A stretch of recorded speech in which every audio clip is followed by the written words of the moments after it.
Welcome back to another episode. Today we're going to take a quick look at my favorite industry. We all know what that is, the semiconductor market. There has been a lot of news that have come out this week about different companies affecting this market, and I just want to take a quick look at all of them. So let's get started. But before we go, if this is your first time here, make sure to hit the thumbs up, the subscribe button, check out the pinned comment for free Discord, free newsletter. All right, so the first company we are going to take a quick look at is ASML. These are a producer of equipment needed to manufacture semiconductors. So this is a very important company.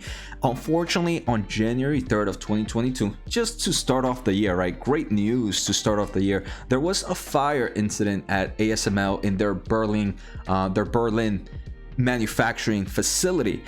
This facility does kind of create some components for their products, so a lot of people were kind of wondering what's going on and what's going to happen with chip production, because obviously if their equipment slows down, it's going to trickle down in the overall market as well. And today on January 7th, they gave an update. They say that they have been able to resume production in parts of these buildings already. And within ASML, if you are familiar, they kind of hit three main markets. First is the metrology and inspection. They say nothing is going to be affected with this equipment in this market because none of the components are made in Berlin.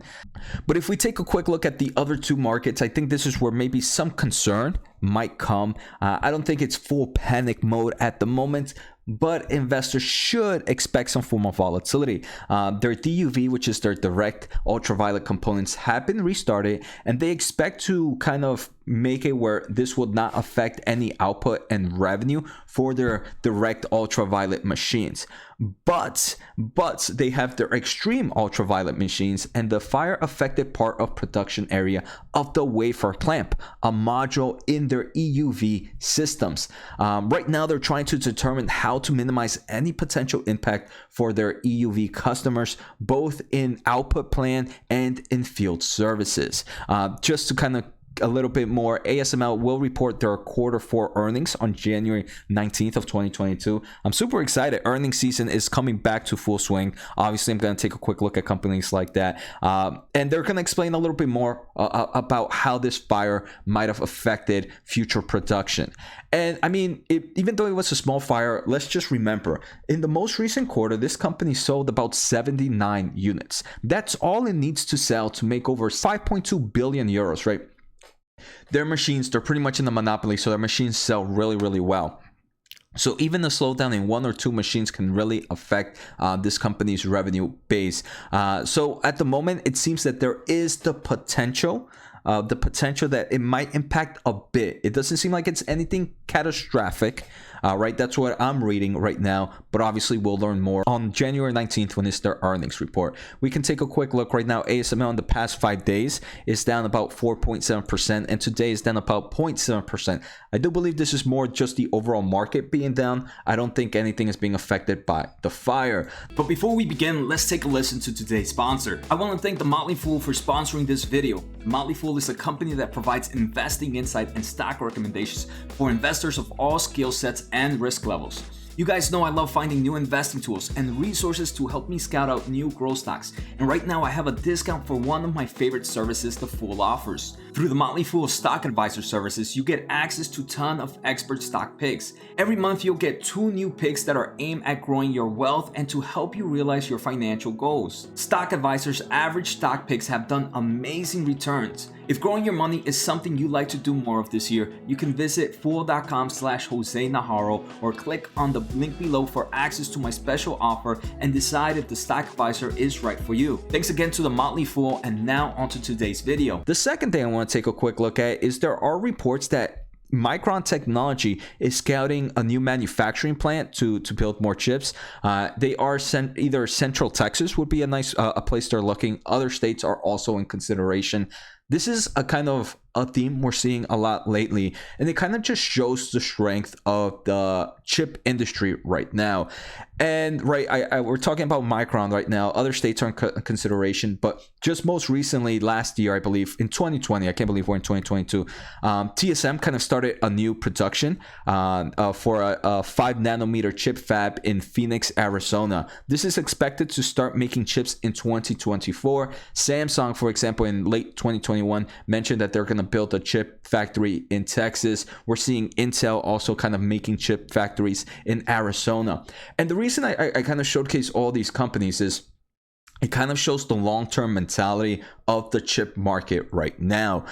Even though we are kind of seeing semiconductor shortage at the moment, it is important to remember that these fabrication factories that are being made are not going to start production anytime soon. These are factories that are going to start in 2024, 2025, maybe some even in 2026. So that's about 4 years from now. So these semiconductor companies are kind of forecasting that they're going to need that growth because of the semiconductor shortage, even in 2025, even in 2026. So for me as a semiconductor investor, this kind of just shows a bullish sentiment that even though semiconductors are some form of cyclical, the cyclical portion of it might be a lot shorter compared to normal due to the overall demands in emerging technologies. So I think that was pretty cool. Next, I want to take a quick look at what happened in CES. I did a video on some of these companies already, but first AMD. AMD released a lot of new products, mainly in obviously the consumer space. Graphics card. They also did more kind of process solutions for laptops and desktops. But their biggest news, I do believe, is the release of Zen 4. AMD previewed its Ryzen 7000 series processor, which will be based on a 5 nanometer architecture. And this will be available in the second half of 2022. Again, it just shows that, hey, this is a company that's continuing to innovate. They have great products right now. So that's great news. Then we kind of take a quick look at Nvidia. Nvidia showcased a little bit more. They showcased more of, obviously, the laptop market. They showed a lot of new laptops, a lot of new solutions, new graphics cards as well. But they also showcase a lot of objects or a lot of solutions in the autonomous driving market, and something investors should keep an eye out. I want to say nothing AMD, Nvidia, or even Intel. I think Intel might have had the most maybe not impressive, but most exciting CES presentation. They talked very similar to Nvidia about laptop solutions, except Intel has a little bit more than Nvidia at the moment. Obviously, they have their processors. Also talked about they're starting to ship out discrete graphics cards to customers and announced more than 50 Alchemist design wins. Their new graphics card is going to be called Alchemist. And this is the first time Intel is going to hit the discrete market. I really want to see how this goes, but Intel's kind of turning things around at the moment. It might still be too early, but if these graphics cards do well, it obviously means they're also working on graphics cards for data centers, which can also be great news for Intel and future growth. But not only that, they also talked about their autonomous division, Mobileye, and they announced that this autonomous company has kind of expanded relationships with major automakers.